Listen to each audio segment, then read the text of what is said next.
আসসালামু আলাইকুম। শাওলিন কিচেনে সবাইকে স্বাগতম। আশা করি বন্ধুরা ভালো আছেন। আজকে আমি আপনাদের সাথে শেয়ার করব বাইন মাছ ভুনা। এটা আমি যে প্রসেসে রান্না করছি, এভাবে যদি আপনারা রান্না করেন খেতে এটা মাংসের মতো স্বাদ হবে। চলুন দেখে নেওয়া যাক এটা আমি কীভাবে তৈরি করে ফেলি।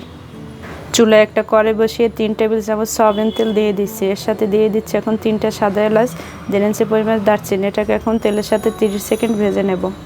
এখন তেলের সাথে দিয়ে দিচ্ছি 2 টেবিল চামচ পেঁয়াজ পেস্ট, 1 চা চামচ আদা পেস্ট, 1 চা চামচ রসুন পেস্ট। এখন এটাকে মশলার সাথে কষিয়ে নেব 3 থেকে 4 মিনিট। মশলাটা কষানো শেষ। এর সাথে এখন দিয়ে দিচ্ছি 1 চা চামচ হলুদ গুঁড়ো, 1 চা চামচ মরিচ গুঁড়ো, 1 চা চামচ জিরা গুঁড়ো, 1 চা চামচ ধনে গুঁড়ো দিয়ে সামান্য পানি দিয়ে মশলাটাকে কষিয়ে নেব আরও 4 থেকে 5 মিনিট। মশলাটা কষানো শেষ। এখন এর সাথে দিয়ে দিচ্ছি 2টা মিডিয়াম সাইজের বাইন মাছ কেটে ধুয়ে পরিষ্কার করে নিয়ে নিচ্ছি। মাছটার আমি চামড়া খুলে নিচ্ছি।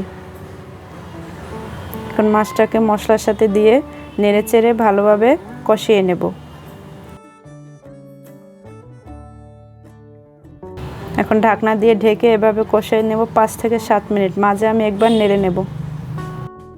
মাছগুলো মশলার সাথে কষানো শেষ। এখন নেড়েচেড়ে নিচ্ছি। এখন একসাথে পরিমাণ মতো লবণ দিয়ে আরও মাছগুলোকে কষাই নেব 3 থেকে 4 মিনিট।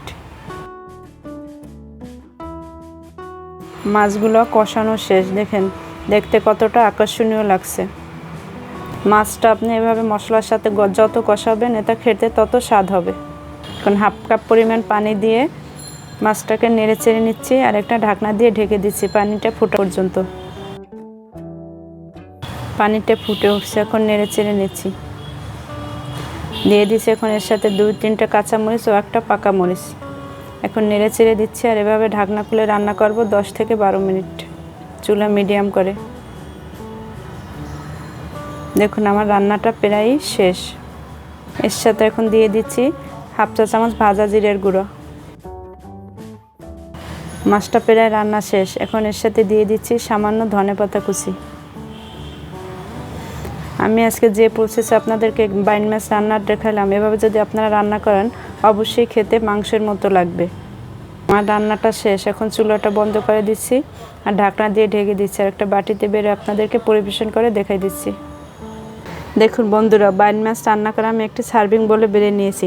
এটা দেখতে যেমন আকর্ষণীয়, খেতেও কিন্তু মজা। আশা করি আপনারা বাসায় রান্না করবেন এবং খেয়ে আমাকে কমেন্ট সেকশনে জানাবেন। আর আপনাদের যদি আমার এই বাইন মাছ রান্নার রেসিপিটি ভালো লেগে থাকে অবশ্যই লাইক, কমেন্ট, শেয়ার করবেন এবং আমার চ্যানেলকে সাবস্ক্রাইব করে বেল আইকনটি বাজিয়ে রাখবেন যাতে নতুন ভিডিও পেতে পারেন। সবাই ভালো থাকবেন, সুস্থ থাকবেন। আল্লাহ হাফেজ।